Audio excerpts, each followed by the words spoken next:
Thank you. I don't need that. Just turn it off. Okay. Thank you. Thank you, everybody. I want to thank Global Sciences for inviting me here. Dean, I want to thank all of you for coming.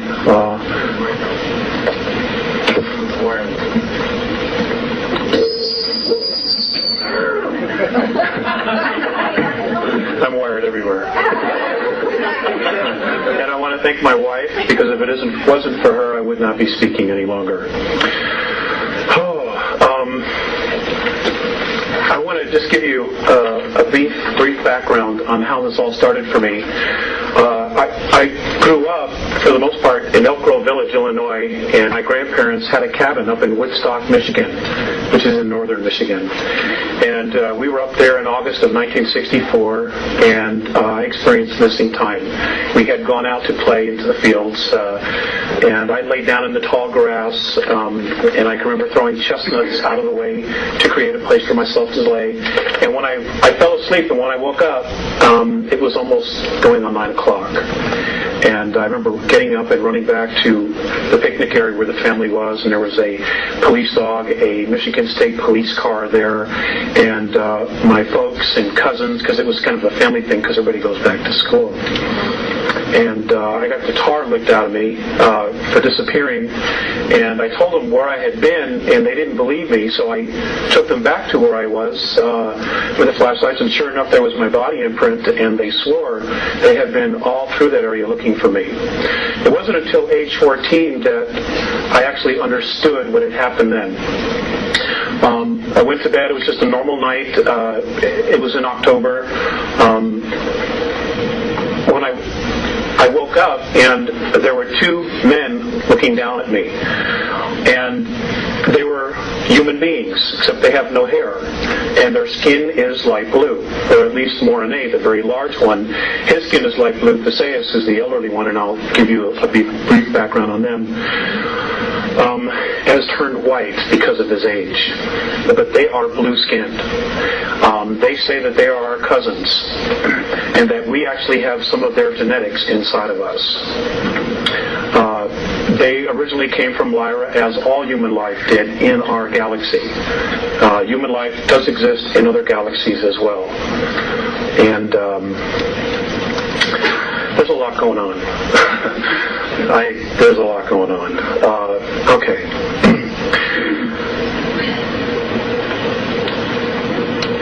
I was taken out of bed many times. I was given information, I was given physicals, I was given brain scans, I was shown, they put a little cap on my head and they showed me who I was in past lives and my direct connection to them and my connection to the earth. And then there were no more contacts after age 14. There was one at 16, but it was a physical. I was not awakened. It wasn't until 1985 that the contacts started again on a regular basis. Sorry about that. Okay. Now, just to give you an idea of where I was in 1985, I had worked for a few years for the Internal Revenue Service. I had been a tax collector, and I was assigned to and I'm ashamed to say it, but I was a good tax collector. And for the lady and the people who were talking about the IRS, I'm just going to give you this while it's hot and it's fresh. I was assigned to a task force that was supposed to do undercover work for oil company fraud. And our training was to be in Washington, D.C., and while I was there, I used my security pass to get into the National Archives. And you're not allowed to really make copies of things when you're in the National Archives unless your security clearances was much higher than what mine was. And I'm going to tell you this as having been with the Internal Revenue Service. The Internal Revenue Service is a Puerto Rican trust. It is a 3-tier trust. I don't know what the 3rd tier is, which is the bottom line, but it's Internal Revenue Service, Puerto Rican Trust, Trust number 62, and I can't tell you what the 3rd one is because it wasn't there. I had that information. Great. People need to know. Also, none of the federal income tax laws are actually in the Federal Register, therefore they are not laws. They are codes. You also need to be aware of that. Anyway, I left the Internal Revenue Service and I opened up my own accounting practice. I started helping people with IRS collection problems because that's not something that you can learn going to tax school or going to a university. You have to have on-the-job training. Well, I started my practice, took the CPA exam. For 5 years, I had a practice in Beverly Hills and Malibu. I was living on a 700-acre horse ranch in Malibu at the time the context restarted. Now, within 2 months of the context restarting, I totally walked away from my tax practice. And I just realized that a lot of it was just BS. And it just wasn't working for me. I had made some major shifts in a very short time. The contacts have been relatively continuous. They're both physical as well as telepathic. And folks, some of this information is going to be enlightening. Some of it's going to really bother you. And I'm sorry to be the one to have to tell you that we have a very serious problem on our hands. Okay? And it is just not the federal government. It just is not. There is a much bigger scheme going on here. And it involves extraterrestrials who are interested in us as souls. You might refer to the Bible, you might refer to whatever texts or religion you have, but there definitely is a battle of good and evil going on out there, and part of it has to do with us and our solar system because of its location and the minerals that are here. The regressives, and we're going to talk a little bit about that after I show you the moon pictures, don't give a damn about us. We are a natural resource. Okay? Be really clear when I say this. We are a natural resource to them. They don't care who you are inside. They don't care.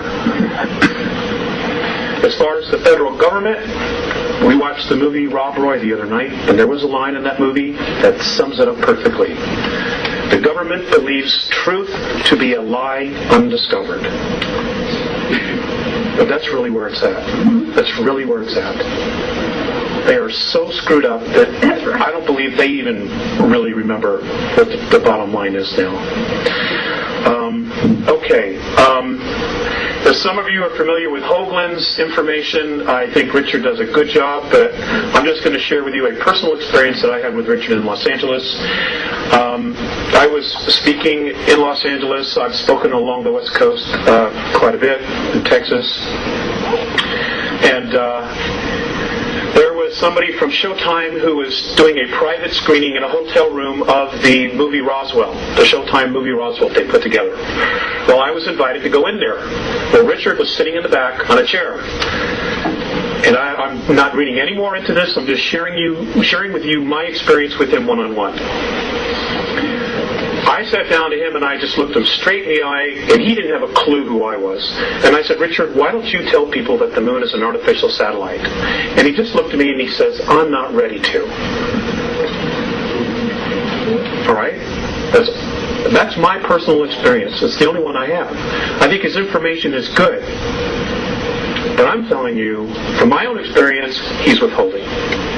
And I don't understand why he's withholding. I can verify that. Okay? Because you, me, our children, our grandchildren, and our great-grandchildren are the ones at stake here. You know, we don't have anywhere else to go. We don't have any place to hide. This planet is our home. It's our home.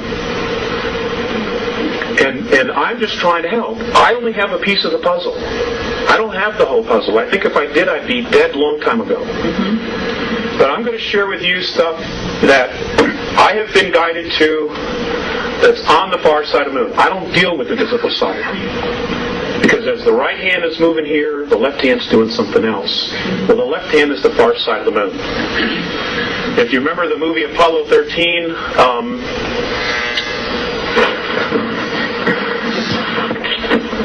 if you remember the movie Apollo 13, what? Move over? Oh, it's the lights. Okay. If you remember the movie Apollo 13, all hell's broken loose. They don't know if they're getting home. But they were so concerned about checking out and taking pictures of the far side of the moon. And here they are, they can't get home, but their focus wasn't on getting home, it was seeing what was on the far side of the moon. That is a true enactment, folks. Now I'm going to show you some of the things that are there. Now so you may have trouble adjusting your eyes to seeing some of this. Some of the things you will not have any trouble whatsoever. These photographs, I was told specifically where to look, were taken by the Lunar Orbiter 4 from August of 1966 to August of 1967. They show so much. I mean, if you know what you're looking for, it's unbelievable. It's unbelievable. You know, and there's no way our astronauts missed this stuff. There's just no way. You know, 21-mile bridges, 7-mile monuments, ships sitting in the middle of craters. I mean, you know, you're going to see it. Okay? I'll tell you what the Andromedans, Morine and Theseus have said about the moon. And I want to take questions, so I want to get through this. They have said that our moon is an artificial satellite. In fact, it is a spacecraft. Much of the debris on the surface was put there and was built purposely to make it look like what it isn't. Okay, it is hollow, it is metal underneath it, and it has the ability to leave our orbit under its own power. They say it came from Ursa Minor, from a solar system that would have the symbol or would have the name in our language of Chauta. It was one of 4 moons that rotated around the 17th planet. Now it was built, this sounds just like Star Wars, it was built around that 17th planet. It was then put into the tail of a comet and then dragged here. And when it got to this area, it removed itself, and the first place it parked itself in our solar system was the planet that we now know of as Maldek, which is the asteroid belt. It was one of 2 moons that belonged there. Maldek was the first inhabited planet in our solar system. It was very much like Earth. Mars and our planet were terraformed from Maldek, or Malona, or whatever name you want to call it. It was terraformed. In other words, all the plant life and everything that is on the surface and animal life was brought here. It was brought here. You know, science tells us that, you know, everything started with a single cell. The Andromedans laughed at that. You know, and Theseus said to me, well, if that's true, then how does that one cell know to become a brain cell and a kidney cell? I couldn't answer him, because I don't know. He says it is impossible. Our solar system has been engineered, built and engineered. Okay? The whole solar system. We're going to get into some more of that, but I want to get going on the slides. Honey, you want to come up and help us with that? Let's see. Okay, according to the Andromedans, now folks, I just want you to keep an open mind. You know, I'm not asking you to believe this, I'm sharing information with you. If you choose not to believe it, hey, that's fine. I ask you to exercise your free will. And if this gets too much for you and you don't want to listen, I've already checked. None of these chairs have seatbelts. You can absolutely leave. I will not be offended. I don't like doing this anyway. I would much rather stay home and raise a family. Okay, but I made a promise, and, you know, we want to have a family, and, you know, I have pieces of the puzzle, and if I don't do anything about it, then I'm just as guilty as the NSA astronauts and the Russian astronauts that have been on the moon and been on Mars since 1958. Okay. Lights, please. Turn it on. The light. There we go. Okay. Our galaxy. Let me raise it up. No, we need something, a videotape or something to put underneath it. I'm the handiest guy I know. That's good. That's it. Thank you very much. Okay, we can lower that. No, here. Wait a minute. I got it. Here. Okay. All right. Okay. Ladies and gentlemen, According to the Andromedans, space travel has existed in our galaxy for 4.4 billion years. Okay, we are literally the new kids on the block. All right? Now, what's interesting about our galaxy is...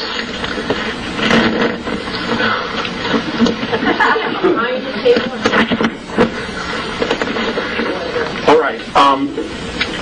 Space travel has existed for 4.4 billion years. The interesting thing about our galaxy is the fact that we have many different races living here. In particular, the human race, which we are a member of, and what we call the reptilian races, which we are not a part of, but who very much don't like us, like the human race. Apparently this battle that's been going on has been going on for approximately 3.8 billion years between reptilian races and human races. Many of the races that exist in our galaxy migrated originally from Lyra during a war. Apparently, sometime in our ancient past, a group of reptilians were exploring, looking for minerals, looking for food resources. They came across a star system that was full of human beings who were agricultural in their nature. Abundant food, they just had everything together. And the reptilian races, they're called the Seekar. In the Andromedan tongue, we know them, or we would know them as being known as the Draconans, because they're from Alpha Draconis. And apparently they, as a race, were brought to our galaxy fully formed. Nobody knows where they came from or who dumped them there. But they were put there because it gave them the highest probability of survival. Well, they're a remarkable race. They're incredible builders, but they have an attitude problem. And that is that they believe that they are the dominant species and they control everything else. And they are also master geneticists. They value genetics, not gold or silver. They have no interest in that. It's life forms. And they try to control life forms through manipulating their genetics. We have also been subject to that. I'm going to try to cover a lot here. Anyway, there was a war. They were attacked. Many of the human races fled to Antares, to the Pleiades, to Cygnus Alpha, to Andromeda, to Cassiopeia, to Sirius, to Procyon, all over. They just scattered to the winds, trying to survive. Next slide, please. This is where our small little area is located. That which we see in the sky, this is where it's located. As you can see, we are in the sticks, the boonies. We really are. And this is why we've been manipulated and messed with so much as a planet and as a race. Because we have been, for the most part, considered insignificant. And then roughly 5,000 years ago, somehow they found out that we were no longer insignificant, and I will tell you why. According to the Andromedans, in our physical form right now, in our genetics, we have within us the DNA of 22 different extraterrestrial races who have come down here and manipulated, who have bred with us, who have tinkered with us, everything imaginable. And that somehow we have all this inside of us. Plus the fact that we're coupled with spirit. And this is something that the Greys have a major problem with. And I will cover that as well. Now, because we are the only race in our galaxy that has these genetics of 22 different races, because we are also spirit, they consider us royalty. The Andromedans consider us as royalty. Now, one of the factors that they look at, and the thing that totally awes them the most, is the fact that many of the more advanced races use technology to create things, to manifest things. The Andromedans are heavily use holographics. Whatever they need, they create holographically. It is physically there, but when they're done with it, they turn off the switch and it's gone. It doesn't just sit there. All right? Like if you go home and your couch, you go away for a year, that couch sits right there. They are amazed at how much energy we put into creating things. Just things. Little tchotchkes that you put on the shelf, books. All those things take an intense amount of energy to create. They're amazed that we have this ability. The other thing that amazes them is they're also amazed at how easily we can allow our own kind to starve, to go homeless, and to kill each other. They do not understand that at all. Okay, and destroy our environment. One experience, I'll give you two experiences. One experience was with Visayas. I had just come up on board, and I was being led into a room, and Visayas had been watching a television transmission from Chicago. And policemen had just shot a black man that was running away. And then the policeman apparently ran over and tried to save his life. Okay? Visayas turns to me and he says, I don't understand your race. I don't understand why one would try to take his life and in the next minute try to save it. I didn't have an answer. In fact, many times I don't have an answer. Another time, I came on board. I was living in Lake Arrowhead at the time, and Mornay was looking at a group of meters on the ceiling of his ship, and it was all about the ozone and the air, oxygen content in our atmosphere. And he looked very distressed, and I said, "What's the matter?" And he said, "Don't they understand that all of this is here because they need it? They don't understand how we can just so carelessly destroy our environment." Now, folks, I want to share something with you. If there was not divine intervention, which apparently there has been, March 23rd of 1994, if there has not been divine intervention, and I will cover that, according to the Andromedans, we would only have 41 years left worth of oxygen in our environment. 3,500 years ago, the oxygen content, they say, was at 35, fluctuated between 35 and 38% between the North and South Poles. Today, at its highest level, it's less than 18%. Now, those of you who took biology, what happens to the human form when oxygen as a gas goes below 15%? We die. We suffocate. This is reality, folks. This is reality. This is not Peter Jennings. Okay? This, I mean, we don't have anywhere else to go. And for those, and this is just what I've been told, and for those of you who think there's going to be a rapture, you might be disappointed. And I'm not saying this to question your belief. I'm just telling you that there are much bigger forces going on here. Okay, next slide, please. Save the questions, sir, for later. Okay, please. Next slide, please. Okay, this is our solar system. There is life in all of these systems surrounding us. They have been coming here for years. For years they've been coming here.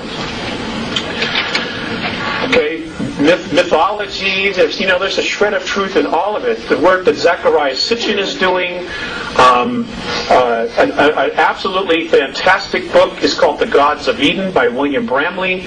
I would suggest that those of you who have not read it, go get it in paperback version. It'll bring you right up to speed right away. It's wonderful. And he's not a UFO person, which is why I enjoyed it even more. All the truths, just let him right to it. In fact, there's more truth that the aliens are out there than they aren't. They just don't want you to know because they don't want you to know who you are. Because the minute we wake up, the game's over. They cannot control us. And if you look at our past history, if you read Zecharia Sitchin's books, we as a race, when we stand together, rebel against the gods, the ETs. We rebel because they have been, pardon my French, shitting on us for thousands and thousands and thousands of years and holding us back. Next slide, please. Okay, here's Earth. If we could just get a focus, thanks, honey. This is what's left of Maldek. You know the series of planets. The moon is not the only artificial. There are 9 artificial moons in our solar system, and I will share with you later what those are. I just want to cover a lot of information. Okay, next slide. Okay. Okay, this is the typical and traditional picture. Does that look focused to you? Yeah. Okay, maybe it doesn't. Okay. This is the traditional picture that we see of Earth. We got an awesome home, folks.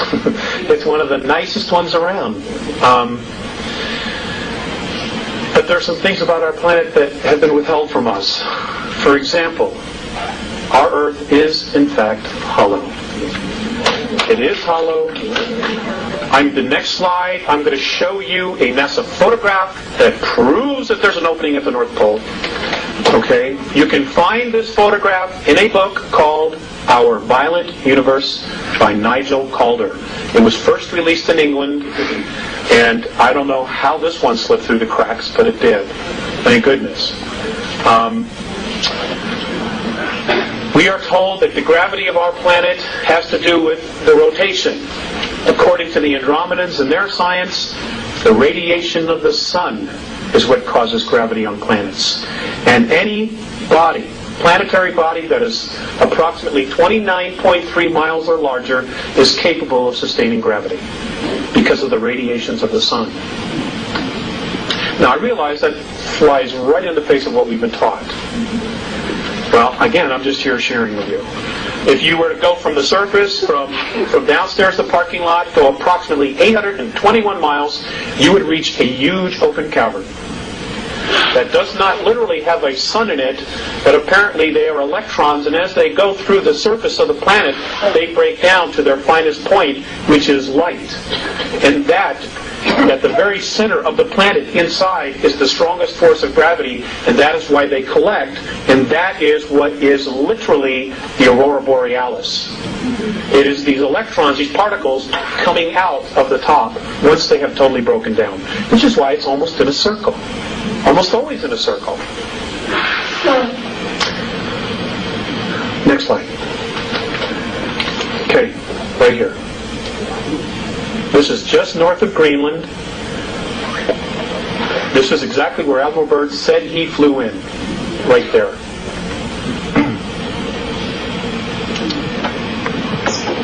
This was taken in 1979. Now you mean to tell me the Gemini, the Mercury astronauts, the Apollo astronauts, when they came back, they missed this? I don't think so. I don't think so. If you can get your hands on the book, there's a color photograph. This is a photograph from the book. It is, folks, it's there. Whoops, there it is. It's there. Next slide, please. Okay, our moon. Our moon is quite the enigma. Apparently our moon was brought here 11,213 years ago, to be exact, in the month of March, that we know is the month of March. It came here as a base, okay, as a ship carrying ETs. They were coming here to colonize. They did, in fact, colonize. In fact, many of what's left of them are living underground in our planet from 100 miles to 200 miles beneath the surface. Now, I've gotten a lot of crap for talking about this, but I'm just not going to shut up. The beings that brought this satellite here to our planet in the last 25 years are responsible for over 31,000 children disappearing from the surface. And I don't know if you're paying attention, but over 100,000 children a year are vanishing from the face of the earth. And folks, they're being taken out of here. And the governments know. The world governments know. All right, and we're going to cover that. We're going to cover that. Next slide, please. Okay, did our astronauts really go there? I know that there's been a lot of talk that maybe they didn't go there because of anomalies and pictures. A lot of talk that maybe they didn't go there because of anomalies and pictures. Many of the pictures were faked because the pictures that the astronauts took, there was stuff all over the place. They couldn't hide it. Yes, they did go. But yes, there's been a manipulation of other things put in there that supposedly looks like our astronauts. So, we have to use common sense when we look at these things. The next slide, please. Did our astronauts see things? Absolutely. Mornay has told me that the United States government, just our government, has at least 53 of its own UFOs, flying saucers, that are stationed on the moon, on the far side. And I'm going to show you where he says they are. It's in one of the slides. They did, but they were told to shut up, not say anything. Many astronomers who have been taking a look at the moon, many of the lunar rovers and the cars that they drove have disappeared. They're no longer there. Well, they just didn't get up and float away. Okay, the moon has got gravity. Especially on the far side, it's got gravity. Mornay has told me that if you take Copernicus crater and you stood at the bottom, that the gravity is equal to that of Chicago. As if you were standing in Chicago. Because again, it is not the rotation. It is apparently the sunlight. The sun's radiation that creates gravity. This is what they say. Now, our moon does not turn on its axis. It rotates around the Earth, but we primarily just see one side, or only 59% of it. By the way, our moon's the only one that does that. It's the only one. Next slide, please. Okay, this was taken out of National Geographic. This was in the early 1950s. This was NASA's idea of what moon bases would look like. They, in fact, did do this and create this in February of 1958. So when Kennedy said, we are going to send man to the moon, part of our government, primarily the NSA, was already there. They were already there. Now, folks, you don't hear much about the Russian space program, but let me tell you something. They are a major player, and they are also here. And they don't work for us, neither does the NSA. They work for international bankers who are the new priesthoods for extraterrestrials. And we're going to cover that. Next slide, please. Okay. According to the Andromedans, there were primarily 9 huge dome cities on the moon, the front and the back. They housed up to 5 million extraterrestrials at one time. There was water, there was vegetation, there was everything they needed. Okay, and these covered hundreds of miles. So when Richard shows you the pictures of the things, the shards, so many miles tall, 9, 10, 15 miles, whatever it is, he's right. He's absolutely right. But there's more. There's more. Okay, next slide. Okay. This is along the equator on the far side of the moon. This is what's left of a pyramid. There are 4 pyramids on the moon. Excuse me. Okay? Now, I can assure you that the pharaohs, just to practice, did not take the Hebrew or the ivory up here, build one, then bring it back and do it right in Egypt. Didn't happen. According to the Andromedans, almost all the planets in our solar system have pyramids on it. Some have more. I've asked why. Some people say they're tombs. The Andromedan perspective is that these are weights. And what they do is you put them in a strategic location, it balances the rotation of the planet. It doesn't keep it from wobbling, which means that if the ETs are there colonizing, there's no major fluctuations in weather and gravity. Gravity anomalies as well as the electromagnetic field, which is around every single planet. It has to be balanced. That's what these are for. That's why Giza is directly dead center of the landmass on planet Earth. Next slide, please.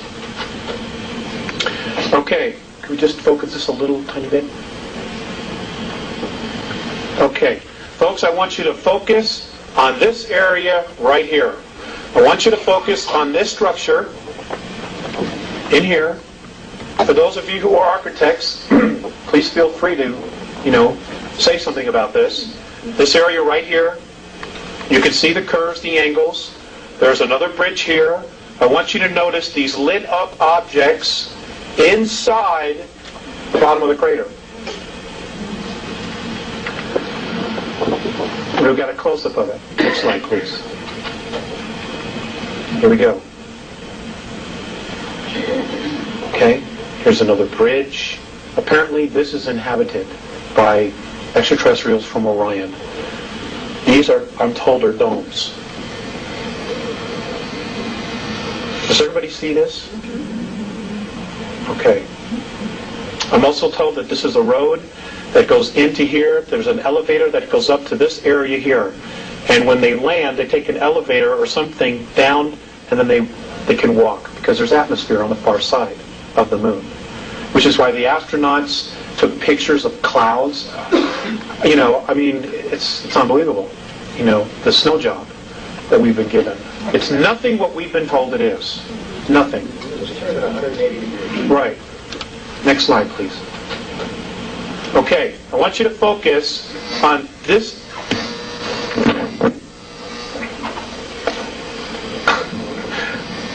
Let me just turn off one. I want you to focus on this area right here. Now, I realize this might be difficult, but I do have a close-up. This is a crater, and there is a structure that comes across it. You can see the sun coming through this way. You can see it shining right here underneath, and you can see this is still in the shade. This structure here. This is a 21-mile long bridge. Next slide, please. Here.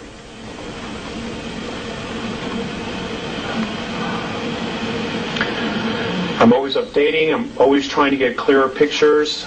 This is 21 miles. Now, you may not see it. You may have to adjust your eyes. I know this isn't easy, but this is it right here. Okay? You can see the sun shining through here. Now, we didn't build this. And how is it that our astronauts missed this? 21 miles. That's from here to almost to Boulder. Next slide. Okay. Look at this. Just sitting there parked. This was taken by the Lunar Orbiter in 1966. Next slide. Now, isn't it interesting that we're told that the craters were created by meteorite impact, or incessant meteorite bombardment? I just love that. Okay? And yet, you have full-fledged mountains in the dead center of these craters. Many of them are even higher than the crater walls. Folks, that's just not possible. It is not possible. You have craters that are 30 to 40 miles in diameter. The deepest one is only 7,000 feet. That is also an absolute impossibility. Richard talks about his dome structures, okay, that had some kind of a glass on it. Right here. I believe, and I'm told that this is what's left of one of Richard's domes that he has a picture of, with the long shards and the pieces hanging off. This is what's left of it. As you can see, there's a shiny spot of the glass tickered in, but that's what this is right here. This apparently also was a domed city, but it was destroyed by particle beam weapons between what we now know as the Orion group and a group from the Pleiades. This happened approximately 9,600 years ago. Full-out war here. Next slide, please. Okay, I want you to just check out this area here. All these structures, look at these. Apparently these are hangars. This is a complex that is inhabited by human beings from Earth. Also want you to look at this object. I'm trying to get a better picture of what this large structure is. But what's really interesting about this area here and this is look at nice how sharp this crater is. The corners here. Very nice and sharp. Here. Very nice and sharp.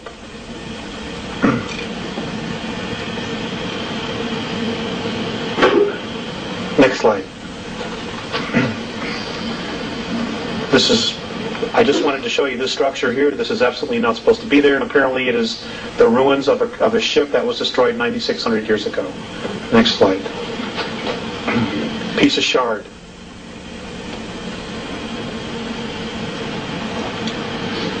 2 miles. 2 miles tall. Piece of what? Shard, piece of metal. Next slide, please. Okay. On this photograph, I want you to just take in the landscape. Okay? I want you to take in the landscape of what you see here. Now, I want you to look, focus in on this area right here. I want you to look at this area here, and I want you to compare it to the rest of the landscape. Just focus your eyes for a minute. Okay? I want you to focus on this area, and then the rest of the landscape. What's unusual about this area right here? Anything else? Maybe the way these things are all lined up together, nice and neat, and then these structures right back here. Next slide. Okay, here's another picture of it. Okay. Oh. Is that a monument there, that dark shadow? This here? No, that's an arrow. That's my arrow. Okay. This area here, I have been told by the Sayers and Mornay both, is a base that was built by the United States, the Russians, and the British with the help of bankers, using technology that was given to this elite, this ruling family, by the Greys in 1954. They've been up here a long time, and this is actually considered a resort. This is not Club Med.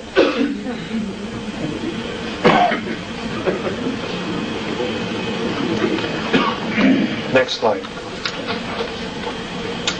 More ruins down here. Here and in here. These are not supposed to be here. These are pieces of spacecraft apparently that were destroyed 9,600 years ago in a war that took place in our solar system. Next slide, please. Okay, this is the same structures I showed you earlier. Here's some more ruins. Now I want you to look at this area right here. This apparently is what's left of a dome, one of the dome structures. And these pieces that you have on the inside are pieces of the roof that just fell to the floor of the dome. If you can look, if you can see it, you can see there's the circumference. Here's part of the wall that's fallen down this way, okay, and here is part of the dome that is still intact. If we go to the next slide, you might see a little better, but we'll have to focus it right here. Well, maybe not. Okay, this was also destroyed in that war 9,600 years ago. Next slide, please. And if you can see this, this is very light. This is a piece of a bridge that crossed this crater where half of it's gone and half of it is just still standing there. I don't know exactly how many miles across this is. But again, how did our astronauts miss this? Next slide, please. Okay, these are more ruins. I myself have even had trouble seeing some of the things in this, but they've been very strong about this particular area, so I felt it was important to include it and just share it with you because maybe somebody in here will see something more than what I see. You know, people often do. So I'm just trying to share it. These structures here, it's a weird place. Again, this is along the equator on the far side of the moon. A lot of those craters have a rising piece in the middle. Yes, sir, they do. Yes, sir, they do. And, you know, some of them are full-fledged mountains, and they're just not supposed to be there. Next slide, please. Okay, now, look at this.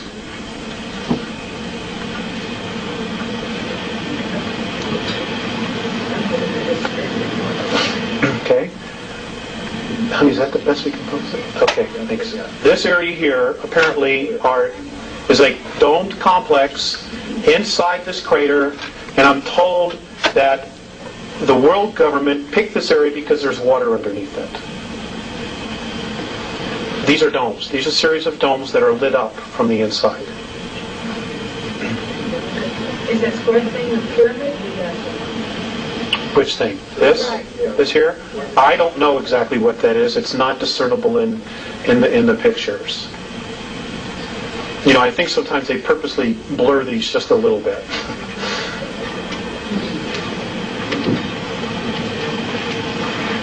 Next slide, please. Here's another area in another crater. This is all lit up from the inside.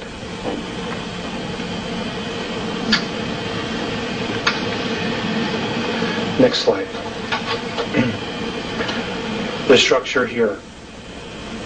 This piece, this thing here, this length of object, whatever it is 13 miles.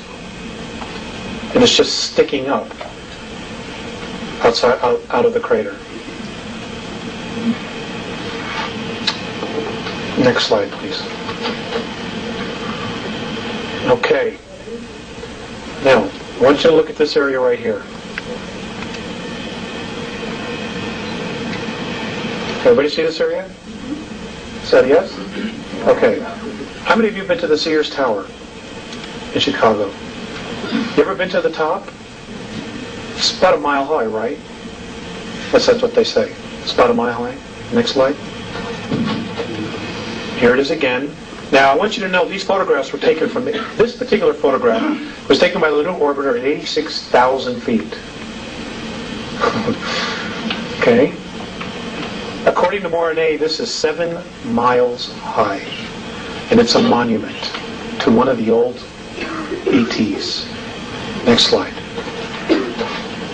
Here's a close-up of it. What kind of was it?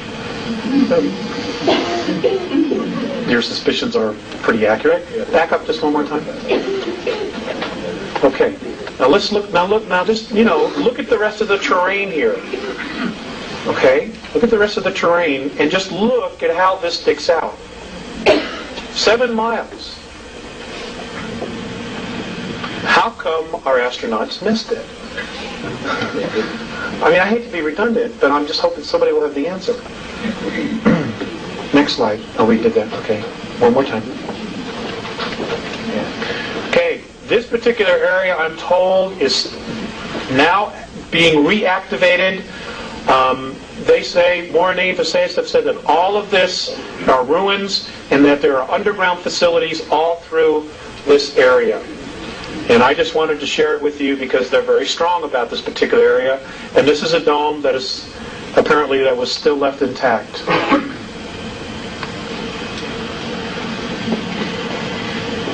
Next slide. Square craters. Now I've asked Morane specifically, and he said there's no such thing as a square meteor. So, just one of them weird things. Next slide, please. Okay, craft sitting here, hanging over a crater. Next slide. These are all taken by the lunar orbiter. Weird crossed objects sitting in the middle of craters, dead center. Next slide. This was the photographer. Let's go one more slide. Okay, back up. Thank you. Okay.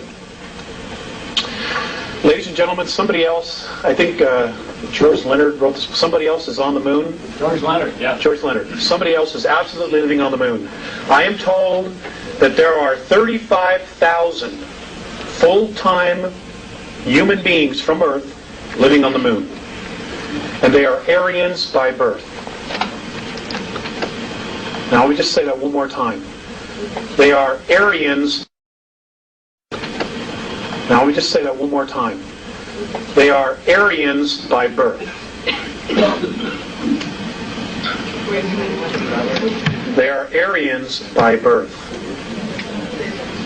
You're going to have to research them because if I come right out and say it, I'll get in deep trouble. Okay? Aryans by birth. They're Nazis.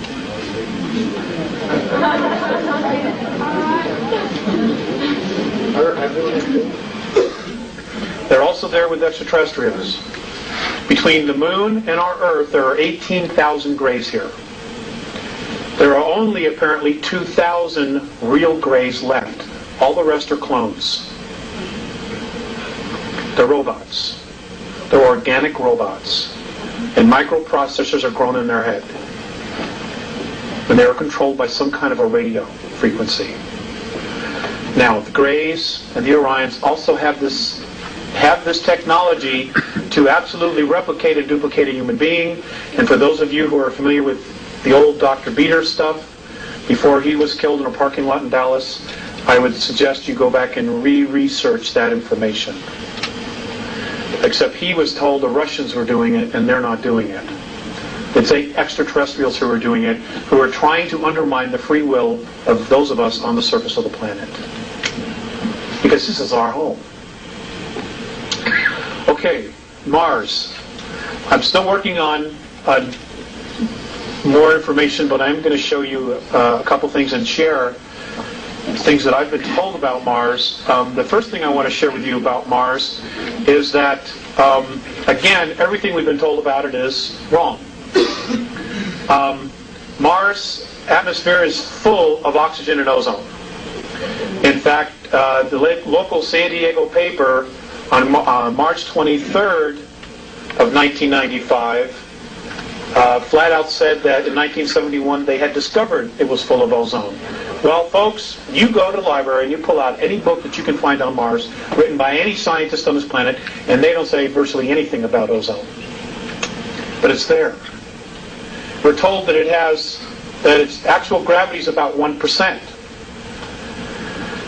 Well, if the atmosphere is so feeble, then how is it that it can have 300-mile-an-hour wind storms? If the atmosphere is so feeble, how is it that it can hold water at both poles? Next slide. Let's go next slide. I'm sorry. At both poles. And there's water at both poles. This is water, H2O. We're told that the Martian atmosphere never gets above 129 degrees below zero. And yet, this past February or March, you had a picture from the Hubble telescope of Mars and the North Polar Cap melting. Now, I'm not a scientist, but tell me, how does water melt at 129 degrees below zero? I'm open. I'm open.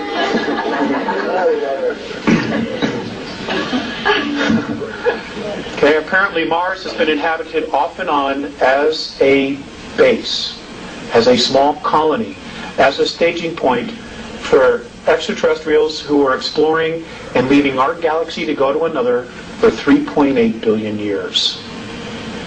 The ruins that Richard shows and other people, they're tombs. This is what I'm told, that they're tombs. And that there's far more there than is being shown. Most of it's been buried. Because during a war previous 69 million years ago, Mars was almost exactly like Earth. In fact, Mornay has said that many of the animal life that was on Mars is on Earth. That when we get there, when we as a race get there, publicly get there, we will find that there were dinosaurs. Many of the exact same animals and mammals and reptiles were on both our worlds. And that Mars had a totally different orbit. It was literally pulled from its orbit, and as it was pulled from its orbit by 19 million miles, it rolled like a ball 3 times. And the water that was here just moved everything. And that it's been reactivated. It was reactivated in 1989. Now, I did a lecture in Dallas, and I've been talking about this information for several years now. And I was told that in 1989, Orion troops landed on Mars and took over colonies that were settled, created there by Terrans, us, by human beings from Earth. They came in and just took it over. Now, this gentleman who approached me, and I'm just sharing this with you, said that his best friend's brother worked for Central Intelligence and was a director of NASA and resigned in 1991. He said that his brother told him that the meetings on Malta, on the ship, just off the coast of Malta between Gorbachev and Bush, were about what was going on Mars and that they were scared to death. Now, folks, I got to share this with you. The beings that are here from Orion, they're into control. They're into control. There is no such thing as self-rule in the Orion Empire.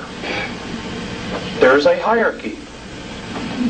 Now, if you look at our planet, if you really look at what's going on our planet right now, there's only one nation that truly cherishes self-rule and actually has real experience in self-rule. That's the U.S. And we're armed to the hilt because our Constitution says we can be. This is why the focus is on destroying the United States of America. Okay, the UN, the World Order, all of that stuff, they're all taking orders from ETs, and they're scared to death. But they are willing to sacrifice this nation. They are willing to kill 3.5 to 4 billion people to maintain their place as the new priesthoods. This is Sumeria, this is Egypt all over again, but on a much grander scale. Because now you've got 6 billion people living here. If the people of this nation surrender the Bill of Rights by 1998, folks, you will no longer have the United States of America. That's a guarantee. That's a guarantee. This is the reason the Andromedans are coming back. Because 317 years into our future, our galaxy is in tyranny. And they have traced, through time travel, all the events that lead to the single point that shifted the energy from free to tyranny. Now, we're not just talking about free, we're talking also on a spiritual level. Suppression, oppression of soul, of spirit. And they have traced it all back to our solar system, which is why many races are coming back and they're saying, hey, wait, this isn't going to work. Because 317 years in our future, there's tyranny here. There is no such thing as freedom. And we somehow are dead square in the middle of this thing. Sorry for the news. But we are. This is the only reason they're bothering.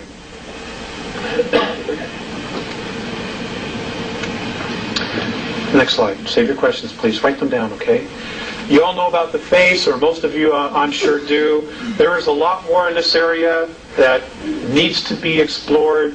Those of you who are researchers, please get pictures of not the face, but go north, where the mountains are. Okay? There are ruins everywhere. There are domes collapsed on top of themselves. In fact, there's one that's still there that looks like Texas Stadium in Dallas, with the opening in the middle. It's there. It's there. Next slide. I just put this in because everybody's interested in the physics. I'm not a physics person. But it is important because it all matches up. You know, there are symbols in all of this. In fact, I want to share with you about crop circles. I've asked a lot of questions about crop circles, and I'm told that there are two groups leaving crop circles. There's the Andromedan Council, which is made up of 139 different races, which is putting encoded information into the Earth to help stabilize it from Earth calamities. They're trying to buy us time. And many of the other crop circles that are being left by Orion. Now, where are they coming from? They're coming from Hale-Bopp. Hale-Bopp. Hale-Bopp is not a comet. Which are ships are going to move out of the tail and move into an orbit around Mercury. And this is in February, March of '97, and they're going to tell us they're here for sure. That'll be the latest. The highest probabilities is that by the end of November of this year, after Spielberg's movie about Roswell is released, they're going to start telling you that they're coming, that they picked up signals. And the truth is they picked up signals back in 1960, and in fact they were already on the moon in 1960 with extraterrestrial help. So, I mean, the whole thing is a conspiracy within a conspiracy within a conspiracy, and it is all to keep keep us fat, dumb, and stupid. Not to spook the herd, as a friend of mine said. Because they fear us. They fear us. Because if we stand together and we ask for benevolent help, folks, it's going to be there. In fact, I've been told that the Andromeda Council has already decided to directly intervene, but I don't know what that is. I can tell you this, that the Pleiadians are at full-fledged war with the Greys outside our solar system. They're dying on both sides. This is going on, and the Hubble telescope sees it, and there are 2 Hubble telescopes, not 1. The Russians sent 1 up. But you're not being told about that. Next slide, please. Olympus Mons, 15 miles high. 1979, NASA admitted that they saw water vapor and ice clouds going over it. That's 90,000 feet. Okay, that's higher than the clouds on our planet. Now we're told that the circumference of Mars is 4,200 feet. The Andromedans say, wrong. They say it's 11,230 miles. It's 3 times the size we're being told it is. The Andromedans also say that if you look at the planets in your solar system and you look at the brightness of those planets, that is proof that we live in a binary star system. They say we have 2 suns. But because of the rotation and the position of our planet, we never see the sister. But if you're on Venus, Mercury, or the others, you would see it.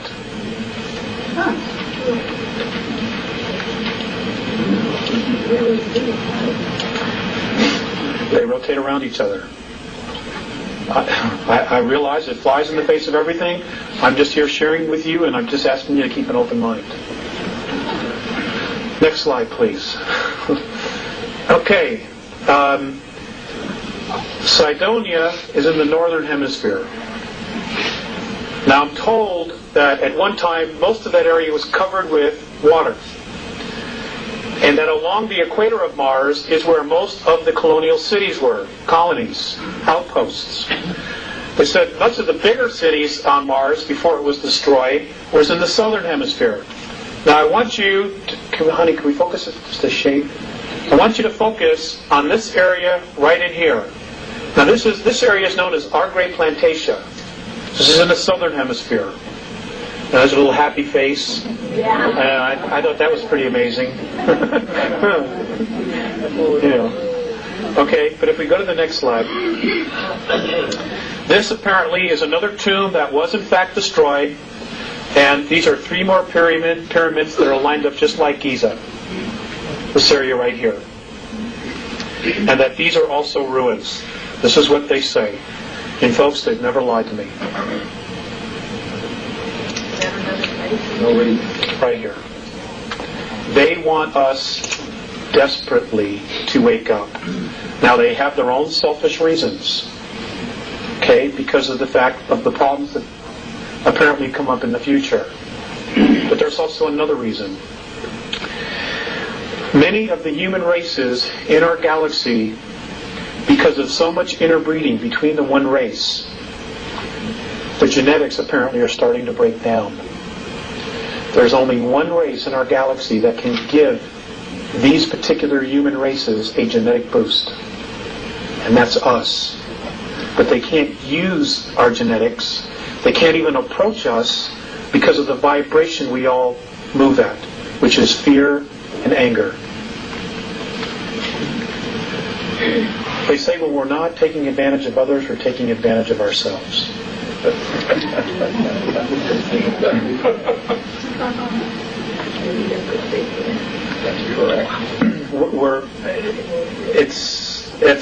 It hasn't stopped the regressives because they vibrate at this frequency, and they've also helped to propagate many of the belief systems that we have right now. We have real problems because this is all coming to a head by the year 2000.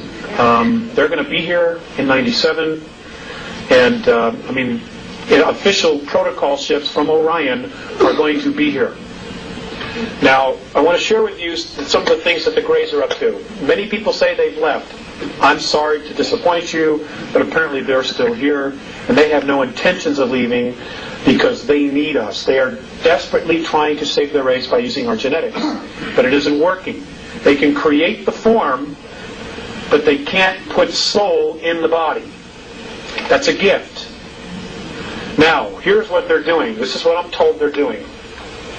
I'm told that many of the abductions that are occurring now, that the vital body, the aura of the people being abducted, which is primarily the females in a family, and it's usually the first and second daughter and the mother, what they are doing is they are peeling off the vital body, the closest part to the energy field, and they are storing it and they are feeding it to the hybrids that have that mother's genetics in it.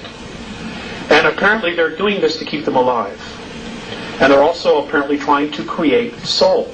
They think by stealing your aura, the vital body, in your energy field, and giving it to another, that it will create soul. You need to be aware of this.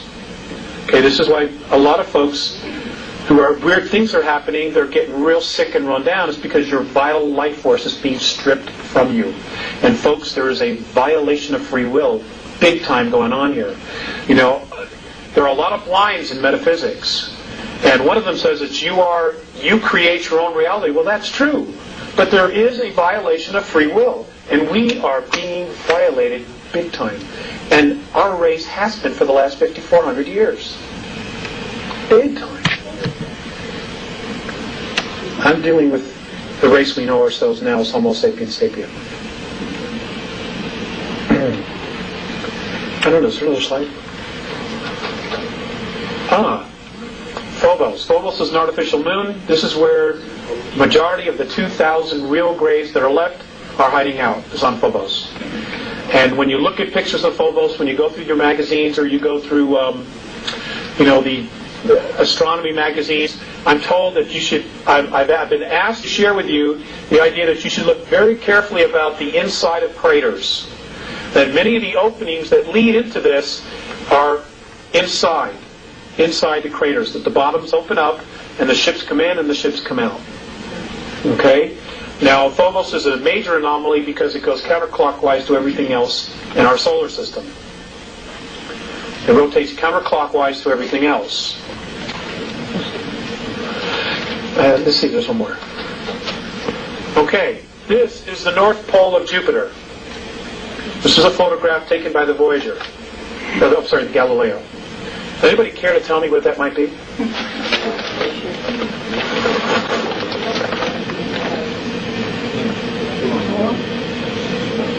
I don't know either. Yes, that's the North Pole. When it went over, it photographed this sitting there.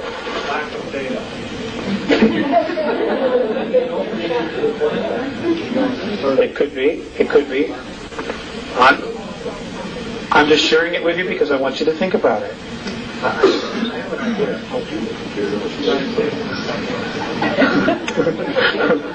think it's a satellite. It's an alien satellite that they caught on top. That satellite's analyzing the surface. That's a very good answer. I know it is.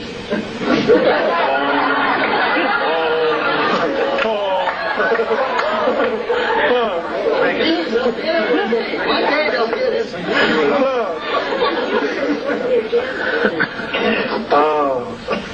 Next slide, please.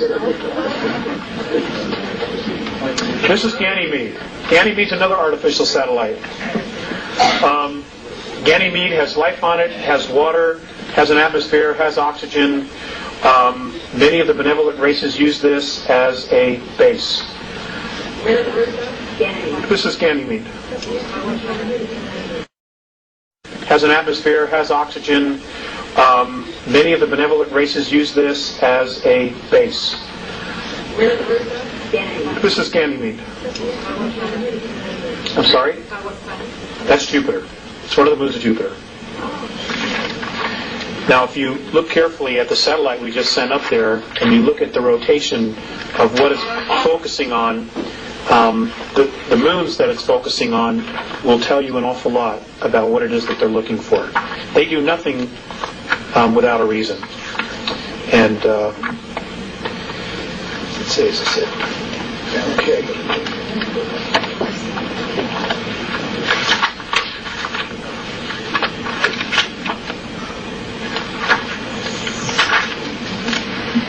Okay, next slide, please.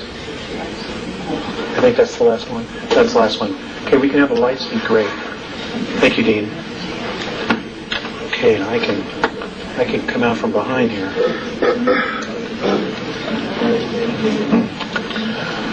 Okay, I want to share this with you. This last thing, I was told that March 23rd, 1994, that 19 suns pole shifted in our galaxy, and that many are pole shifting all the time. At exactly the same moment that the suns in our galaxy pole shifted, a color and sound frequency started emanating from all the black holes in the known universe. Now, apparently what this sound and color frequency is doing, it is literally creating a holographic density above all others. And on a numerical level, it would be, on our level, it would be considered the 12th. The Andromedans say that there are 11 creational densities in our universe. This is now adding a 12th. And that what it's doing is that it is literally lifting all the dimensions up. 11 is going to 12, 10 to 11, etc. Now they say that all indications are that by December 3rd, in our linear time of the year 2013, third density as we know it will cease to exist. It is now presently imploding on itself as it is being raised to a higher vibration. And that those of us who stick around and go for the ride will be moving through fourth into fifth density. Just like that. And that we will start to see very clear indications of this around the year 2007. Now, apparently the Andromedan Council, which is a group of 139 planetary systems, and I can't tell you exactly how many races because I don't know, has made a decision and has told all of the extraterrestrial influences in our solar system, both benevolent and non-benevolent, and those who are in the middle, to be out of this solar system no later than August 12, 2003. I don't know how they're going to back it up, but apparently they've decided they're going to. So they want them all out of here. Now, if this happens, and they do leave, you're going to see incredible things. If they do not, I have been told to tell you this, that there's a very high probability that we will wake up one morning or go outside one night and the moon will not be there. It will be towed towards Jupiter. And they will deal with the energies that are there out there. Because if they have to go to battle and the moon gets destroyed, it will destroy most of the Earth because, pieces of it will come here. Plus, it has an energy source inside of itself. Okay, it's a spacecraft. So this is another possibility, and I talked about the tides. I mentioned the tides, and Morne said, "Hey, that's no big deal. We can just get you another one." Apparently, it's no big deal. Planetary science is no big deal when you're at that level of technology. Yes, ma'am. I noticed that the moon had moved closer to Earth. What do they say about that? About 2 years ago? Apparently, it's moving closer all the time. The Andromedans say that it's moving 9 inches closer to us, and we're not being told about anything about it. They also have said that Mars is also moving closer to us as well. That it's moving closer? I don't know what it is. Unless it's to disrupt the gravity pull will create earthquakes.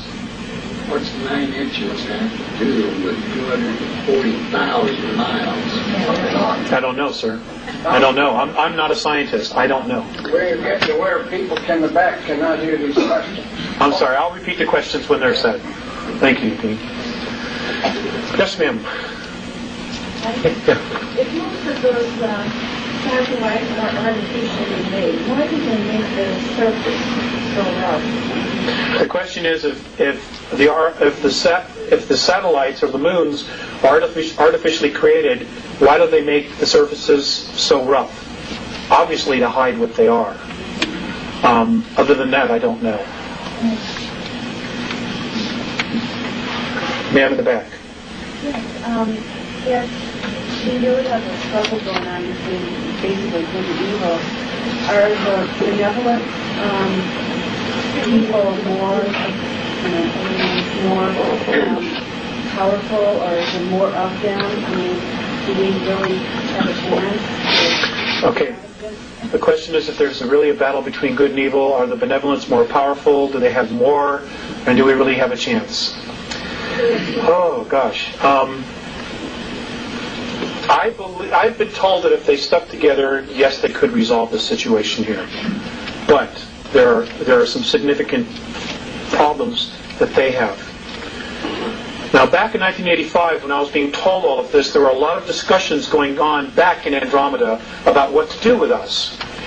Now, half of the Andromedan Council didn't want anything to do with us. And their reasons were this. These were their sole reasons for not wanting to help us. They don't respect their home, they don't respect each other, and they don't respect themselves. What is their value? Now, the side, those that wanted to help, because they have seen us as totally being violated with our free will, somehow convinced them that this was a worthwhile project. Now, intervention not only changes our reality, it changes their reality. And one of the things that the Andromedans and Morine has said specifically is they don't want to come down here and help us when we don't want to help ourselves. Because then they end up babysitting. And if something happens, we could always blame them. And the cycle starts all over again. This is about self-responsibility. That's what this whole thing is about. There are one group of ETs who say, well, there's no way. You cannot be self-responsible.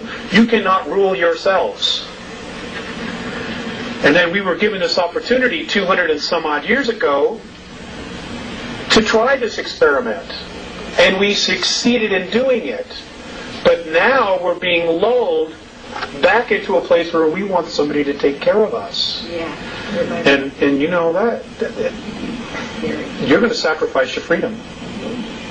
I'm not about to do that. Neither. So who's going to win? I don't know. I wish I knew. I wish I had a place to hide till it was over, but I don't. Their interference has caused a lot of this to surface. I mean, they've kind of, changed our direction as to what we might have been able to accomplish. You're right. The question was, she added, that we've been manipulated and they've helped to change us into a different direction. You're absolutely right. However, when I brought that question up to Mornay, he looked at me and he said, are you aware that your government is drugging its young people? And I said, well, yes. He says, are you aware of a couple other things that he mentioned which are really sensitive?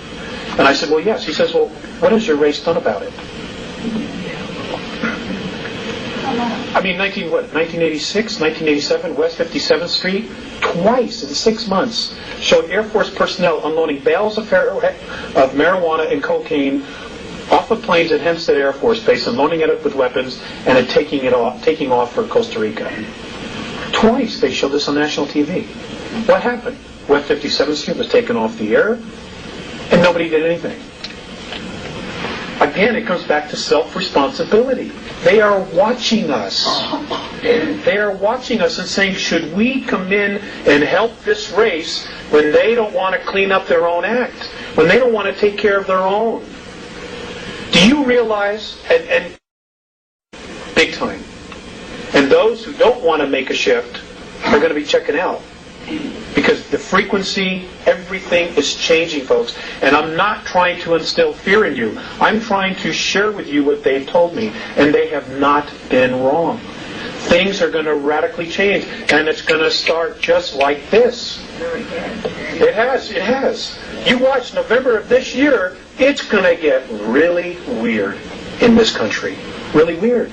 They're going to try to divide us. And because if you divide, you can conquer. And whatever you do, please don't turn on each other. The enemy is underground.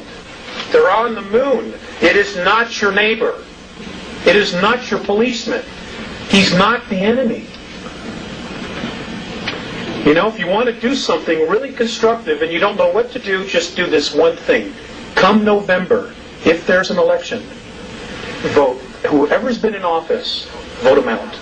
Start over. That will buy us more time.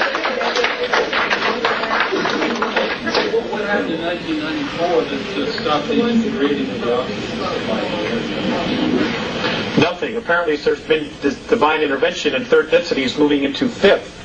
Therefore, they say this is going to happen by December of 2013, so the 41 years won't go by. So we've been rescued on some level already. But I don't know how many of us are going to make it. Now, the world government has been told that we're overpopulated, by the aliens. The truth is, they can't control all of us. They can't control us here. So they decide they want to just eliminate half the world's population. Now, folks, I want to share this with you. According to the Andromedans, our planet could comfortably handle a population of 11 billion if we didn't squander our natural resources and we went to free energy. Right. Yes. Now, the free energy has been suppressed forever. Right. If we went to that, we could turn this whole thing around. Right. All right? What's happened is the political systems have broken down, but they don't want to take responsibility for it because in order to fix it, they have to make us more free. And they're not about to do that. They are not about to relinquish control of you, your money, your assets, because you're a natural resource. So it's easier to create a catastrophe, like a pole shift or something else, biological weapons, and just wipe out half the population. And they're still in charge. And I can assure you that those people that you call your world leaders, those who are part of this game, will be sitting on the moon watching all this happen. And when it's done, they'll come back with answers, just like a politician, Yes, sir, in the back with the striped shirt. You mentioned something about economics, materialism, what have you.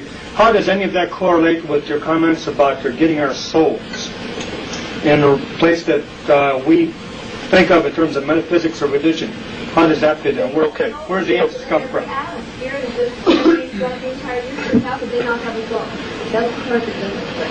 Who could not have a soul? The Greys? The clones that... No, I'm talking about... I'm referring to the clones, the hybrids that they're creating.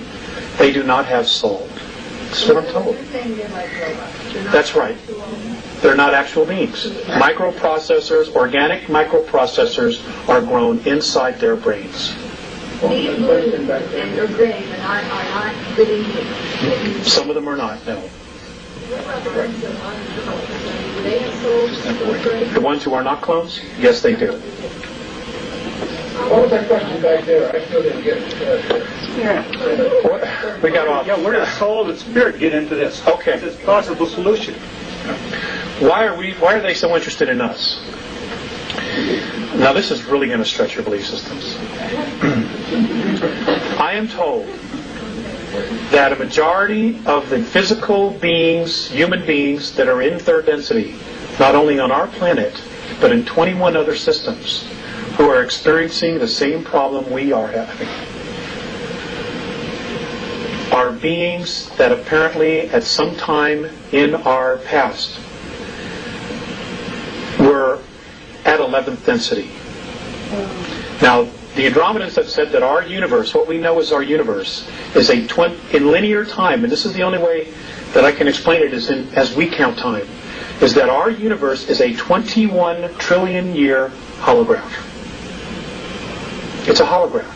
It's a picture within a picture within a picture, or a dream within a dream within a dream, however you want to look at it. And that apparently many of the souls on third density were at 11th density. And for some reason, this collective group consciousness decided they wanted a different perspective. And they literally fell into the concept of time, into physicality, and literally carved out of nothing what we know as third density. Now, third density to many of these other races is like putting your hand in Jell-O and trying to move it back and forth. There's so much resistance, it's so dense. And yet here we are literally creating all this. That's how powerful we are. That's how powerful our minds are. Which is why there's been so much focus on brainwashing. on trying to make us victims, or believe that we're victims. Because the minute we wake up and we take a step back, detached, and see our situation for what it really is, they've lost control. It ends there, the minute we awake. And this is why channeled information, so many different races and beings are trying to light the fire underneath us. Because they can't directly come in and interfere unless a percentage of us ask for permission. Because then it's a violation of free will. And they've done exactly what the regressives have done. Even though it was for our own good. You cannot violate free will. That's the law. So they're trying to help us awaken and at the same time try to make us think it's our idea. That's the trick. And it's working, I think, to a degree. But, how quickly it's working, I just don't know. I'm scared. I'll be perfectly honest with you. I am scared about what the next 4 years are going to bring. What about the earthquakes? A lot of it is.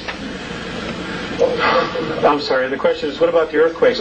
Some of them are natural, and some of them are being caused. I wish I had a board.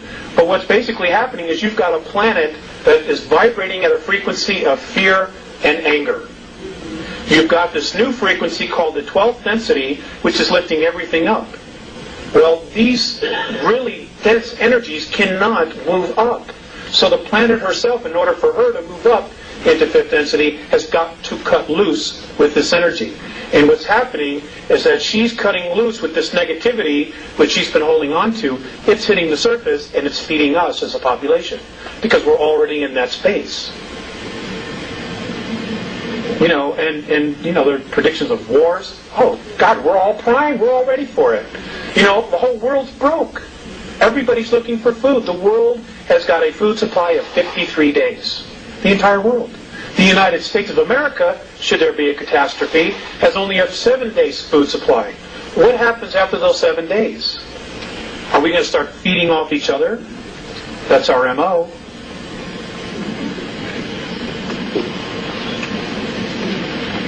Yes, sir. Before you go any further, can you define what you mean by density? Yes. Okay, can you define densities, frequencies? Density and dimension, they're really one and the same thing. They are a frequency in which light and sound oscillate at. We oscillate at a specific range. Other things oscillate at other ranges, higher ranges. There really isn't anything lower than us at this present time. We've hit bottom, there's only one place to go, and that's up, as the old saying is. So it's a frequency, it's light, it's sound. If this is a holograph, if what they're saying is right, if this is a 21 trillion year old holograph, then all of this is just light and sound. Now, there are places in space where there is nothing, no matter. According to the Andromedans, those are areas that have not been magnetized by thought. Now, with the first aspect of physicality, the first sign of creation, they say, is the electron. The moment that particle is magnetized by thought, it comes alive. And it starts to create and manifest whatever is energizing it or magnetizing it. I know it's out there. I still have trouble with understanding a lot of it. Yes, ma'am. Does this time frequency that you see them for the 2013, does that have anything to do with what's... I still have trouble with understanding a lot of it. Yes, ma'am. Does this time frequency that you see them for the 2013, does that have anything to do with what some people are talking about, some of the astrologers and others about the three-way photon band or photon belt? The question was, does the time of 2013 have anything to do with what astrologers or astronomers are saying about the photon belt? Ma'am, they have never mentioned anything about the photon belt. In fact, the Andromedans have absolutely no belief system whatsoever in astrology. And I don't mean to offend anybody, this is their perspective. They say it's all a belief system. How does it all agree with King James Version? I don't know. I'll tell you. The gentleman said, why does this all agree? He said, why does this all agree with the King James Version? How does this all agree with the King James Version? Well, I will just tell you, this is a very touchy subject. I will just tell you this,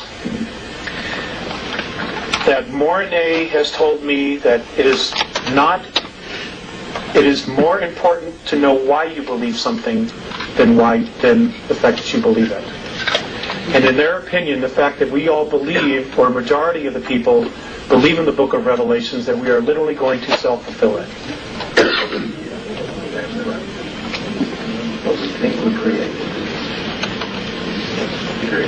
I say, who else? I see somebody pointing at somebody else who doesn't want to raise his hand, probably. Yes, ma'am, in the back. Richard Hoagland talks about... Could you stand up? I can't hear you. Okay. I'm sorry. Richard Hoagland talks about hyperdimensional physics, Mm-hmm. and through that we can change our reality. And so this is really what we're saying, is that if we believe in the book of Revelation, we're created. So wouldn't it be an idea that if we change our thought about the year 2015 as something other than a outlined there, and that's sort of what he is saying, is hyperdimensional physics can allow that person to change their reality through their thoughts, and it's basic metaphysics. And that would be eliminating fear, because if we go into infinite fear, we cannot change our thoughts. I don't know, when you said you were afraid, it made me concerned about your information, although I really think your information sounds to me very valid. But when fear can change that reality, that makes any sense? Yes, it does.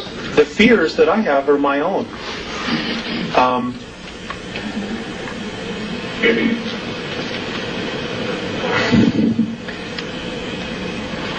How do I put this? I have a lot of years invested as a child and as a young adult in Christianity. I have been made aware of the fact that there's no net underneath me. No net at all. And the fear that I have is my own belief in myself to be totally self-responsible. I can admit that. So that's the fear. Because if there's no net underneath me, it lies squarely on my shoulders to figure out my reality. And when I see all this stuff going on, what is it that I want to create? What do I want to create? My wife and I want to have a baby. I'm 39 years old. I've been in many other relationships, and I've raised other children that weren't my own. Now I want to raise my own. And, there's a lot of things going on that influence that decision. So I share the information, but I'm also sharing myself. So you have to take that whatever way you want. Yes, ma'am. Question about reincarnation. If, say, the Earth is destroyed, where are the souls going to reincarnate? Are we going to go to other planets where they have similar life forms? Or we're supposed to go into what's the period? Okay. The question was about reincarnation. If the Earth is destroyed in the future, where will all these souls go to continue to reincarnate? That's a great question. I will share with you a couple things about that. Their theory, the Andromedan theory on that is this. They say that all physical matter that is in this 21 trillion year old holograph came out of what we know as black holes. So the Big Bang theory is correct in its simplicity.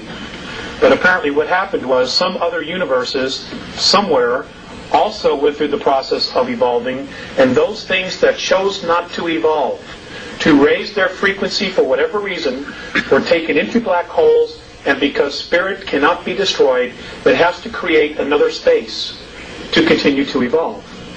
Now the Andromedans call that space consciousness. They call our universe consciousness, because that's what created it. they say this is happening all over again. And the London Sunday Times this past Sunday, for those of you on January 1st, the London Sunday Times on the back, apparently the Hubble telescope has found a floating black hole that is moving through, it's right now in Virgo, it is floating, and it is pulling some suns, some stars into it, but not others. And they're gone. And they're actually watching this thing now. And that's the London Sunday Times, January 1st. For those of you who want to go to the New States and try to get it. It's on the back page of the front section. Big article. Okay, so, there's a God. And whatever she has decided to do is going to happen.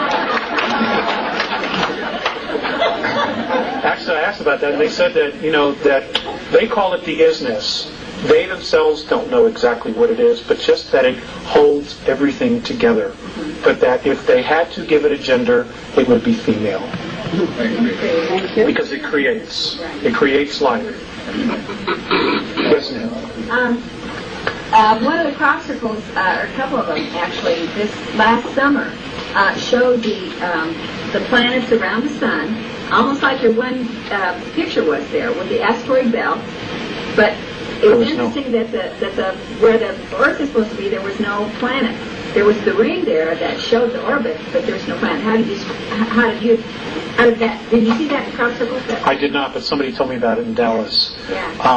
I don't know. I've not had an opportunity to ask about that. But ask them, would you? I'd like to know the answer. I promise. Believe me, I have a list of questions. I'll get to you in 1 second. They say that the crop circles are fifth-dimensional geometry. That's what it is. And in case you don't know that, crop circles have been showing up in the United States, but it's being suppressed. And they're primarily showing up along fault lines on the West Coast. So stay tuned for that. They're actually happening, but the feds are doing an excellent job because of the satellites, making sure that the minute they're created, that they're out there as soon as possible to make sure it's bulldozed, plowed over, etc. Yes, sir, in the back. Yeah, I was just curious, how did your communication process with the Andromedans, and is it at your request or their request, and how often does it occur, and all that kind of stuff? Well, there's absolutely no pattern to it. And, gosh, you hear? Okay, he wanted to know how the communication with the Andromedans goes. Is it at my request or their request? Sir, there is no pattern to it. They let me know. I will go outside at night, which I do every night, and I will look up into the sky, and I will project a symbol, which is a communication that I have with them. And I don't always get a response. Sometimes I have to wait months to get a response.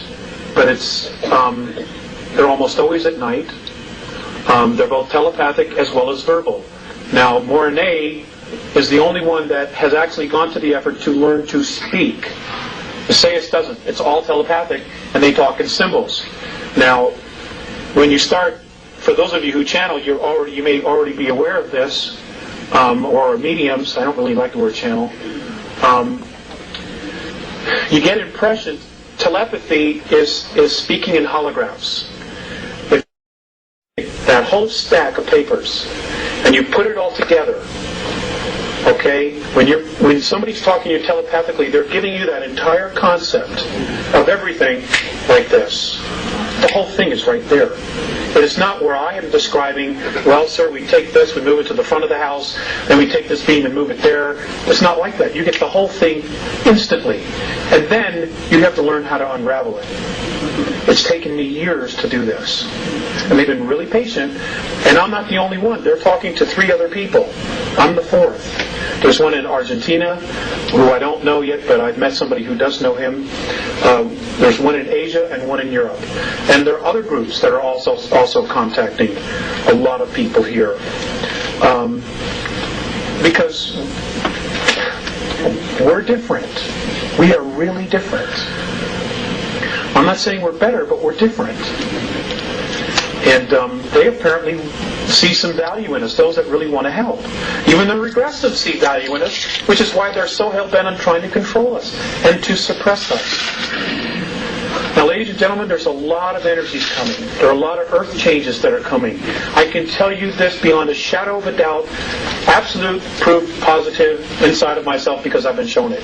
In 8 years, Southern California will be 8 islands. That's it. It's all going to be water, except for those mountaintops. So if you have family there, you got to let them know. New York City, by the year 2000, will not be there. It will be ash. It will be sacrificed. It's going to be sacrificed. The powers that be have already made that decision. Sacrificed. It'll be a sacrifice. An offering. An offering. Those souls that live there, their energy is going to be an offering.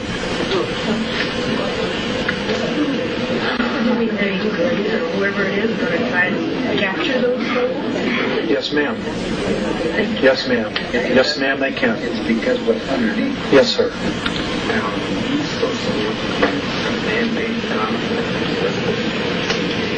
Natural phenomenon. That's correct. Couldn't hear a thing. What is that? He said, he asked the question, basically he made a statement, the East Coast is going to be a man-made phenomena, and the West Coast is going to be a natural phenomena, and I agreed with him. How does that agree with Casey's revelation? I don't know, sir.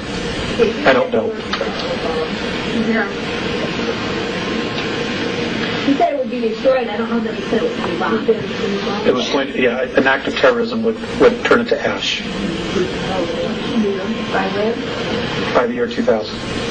When you said the California was Sir, I don't know. It could start any time. Truly, it could start any time. I'm amazed more hasn't happened. There are some really, really evil thinking souls here on this planet. I mean, it's unconscionable. It's unconscionable. If those of you know anything about the UN Biodiversity Treaty, if you look at some of the wording that's in it, it doesn't sound like a human being wrote that at all. You know, it's just too weird. There's just so much weird stuff. You know, and that's because they were influenced. I think the UN was set up by extraterrestrials. That I don't know. I think that maybe in its original conception it was honest, but it's certainly been perverted. Certainly been perverted. I want to get somebody else to ask a question. Yes, ma'am. Can you comment on the angels that are now saying or the article about everybody looking at it? And also, Okay. The question was, can I comment on angels and can I comment on walk-ins? As far as angels, the Andromedans consider anybody who has spirit to be an angel. You know, you make your choices. You walk on one side or you walk on the other, or you find the middle path. Most of us are on one side or the other, and we're desperately looking for the middle path. It's just spirit. They're just folks on the other side, beings on the other side who are trying to help and influence us to make decisions for ourselves. If any of these angels supposedly tell you that they have all the information and that you need to follow them, like i.e. Ramtha, you need to be you got to use more common sense and really trust your gut instinct. Because this is all about our evolution. You know, if it's true that we've been on 11th density, then we have knowledge, we have experiences that none of these other races have. And we already know how to do this. And we already know. And we just have to somehow find out those keys. Every single one of you in this room has a piece of this puzzle. Every single one of you. You know? And you gotta honor that piece that you have. And you've got to honor yourselves. Don't let anybody tell you that you're not awesome, because you are. You are so awesome.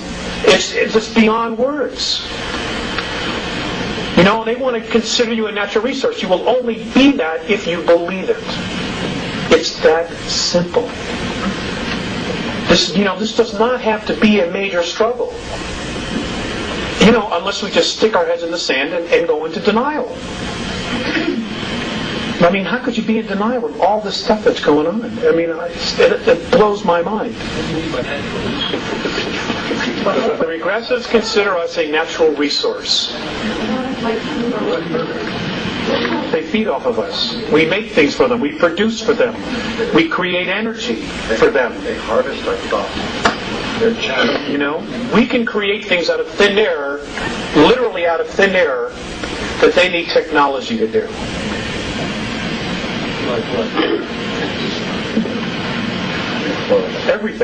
Everything in your life was made, was created, manufactured.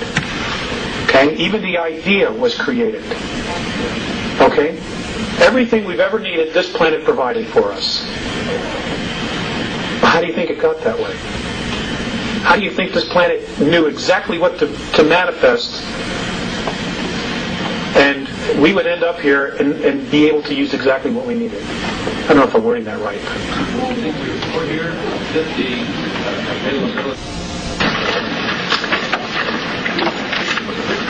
Okay. Now these things are supposed to happen in the next 9 years, by 2004. Number 1, scientific proof of dimensions and higher self-consciousness. Now, ladies and gentlemen, your consciousness, your thoughts, who you are, is not in your brain. The only reason that our bodies have the brain is so that our soul, our greater selves, whatever it is, can make the body move. Okay? Your essence is in your energy field. It's in your aura. That's who you are. That's your life force. That's where your consciousness is. It's not inside this bone right here. It's here. It's all around you. 2, reincarnation will be scientifically proven and demonstrated. 3, acknowledgement of other life in the galaxy and universe. Ample proof already exists on Moon, Mars, and on the Earth. 4, extraterrestrial contact from at least 9 different races. That's going to blow some minds. Introduction of free clean energy devices based on magnetic fields of energy. Of course, they'll be introduced. You notice the word there. They've already been built. That the earth is hollow and capable of sustaining life, and the existence of a city known as Kal-Ni-Gor, which is in the hollow earth, that was originally built by Lyrans. Lyrans were one of the original races of human beings. Number 7, rediscovery of the lost lands of Atlantis in the Atlantic and in the Pacific, a very large temple complex still intact that belonged to Lemuria, approximately 150 miles southwest of Easter Island. Well, that's going to blow some minds.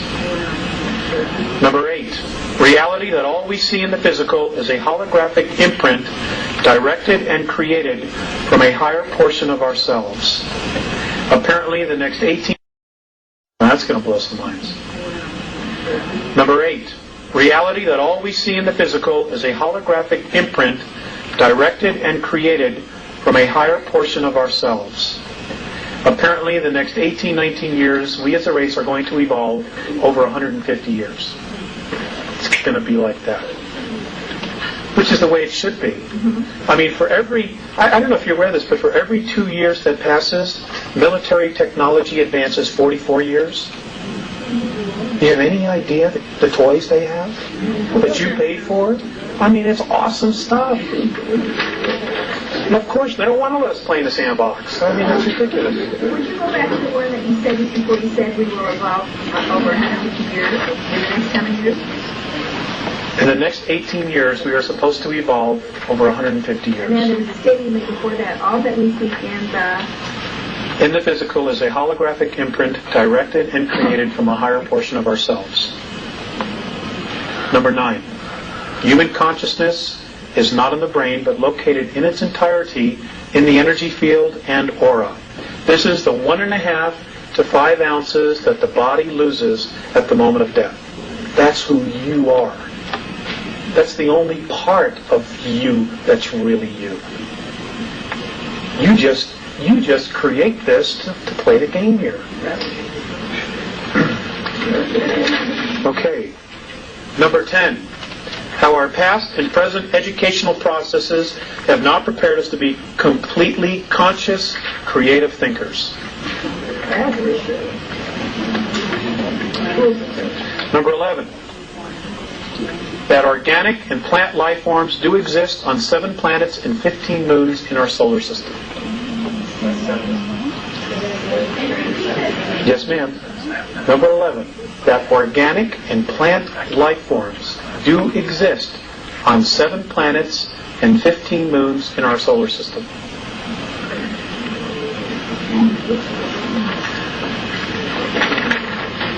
Now, just because we don't have the technology to pick it up doesn't mean it isn't there. Okay? Number 12. Rediscovery that each of us is a part of the whole of the universe, and we are a significant part of that idea that we call God. And that God is the idea called love.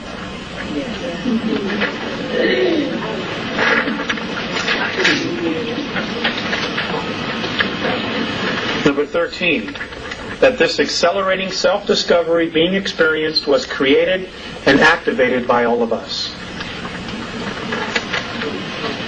So, well, sir, that's the $64,000 question. You get the answer, will you call me and let me know? I guess,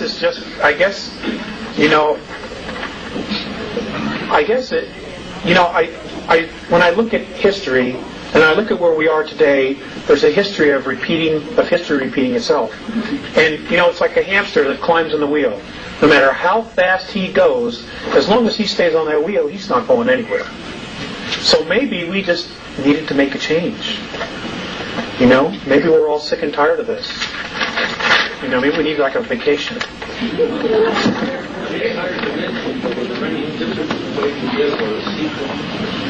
My understanding, sir, is that they are different.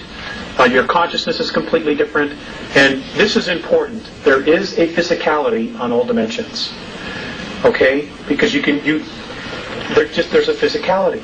It's different from us. For example, fifth density, we live in a color spectrum of 72 colors or light frequencies.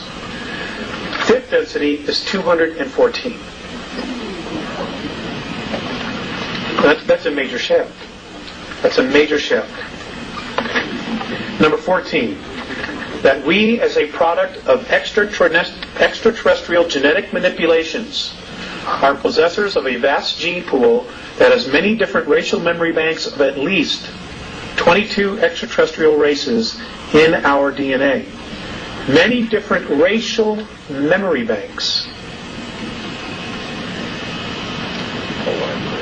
That means that when things get a little bit higher, our kids, you're going to start knowing things that you don't have any idea how you know. But you do know it. You will know languages that haven't been spoken on this planet for thousands and thousands of years. You will just know because it's inside of us. We're a library. Barbara Marciniak, her piece, they talk about this as well. And I think some of the other groups do. Because of our genetic heritage, we are considered royalty. We need to acknowledge it, acknowledge ourselves, and seize our genetic heritage. Now, I'm going to end on this. I'm going to end on 2 things. I was having a particularly bad month. Personal relationships and just everything else. And it was time for me to come back here. I was living in Lake Arrowhead at the time, which is in Southern California. And I didn't want to come back. I flat just did not want to come back. So I got really upset. I started to cry, and I didn't want to come back. And as I found myself on the ground again, I remember I heard Visayas' voice in the back of my head. He said, "Turn around." I turned around, and he was at the door of the craft as it was starting to take off. And he looked at me and he said, "Alex, The love that you withhold is the pain that you carry, lifetime after lifetime. And I just want to pass that on to you. Because nothing else that they have said has changed me more significantly than that. Yes, the love that you withhold is the pain that you carry, lifetime after lifetime. With that thought, Alex, you disturbed me a while ago. You didn't have it yet, and yet you just defined your intent. What gave you the idea that you did not have that? It's a belief in oneself, sir. I think that's what it is. It's a belief in oneself. A belief in the God. Well, yeah. We'll talk about that. We'll talk about that. I'm trying to think all of myself away here. Hold on. I want to end up with this. I'm done with this. Squeaking and squawking. I once asked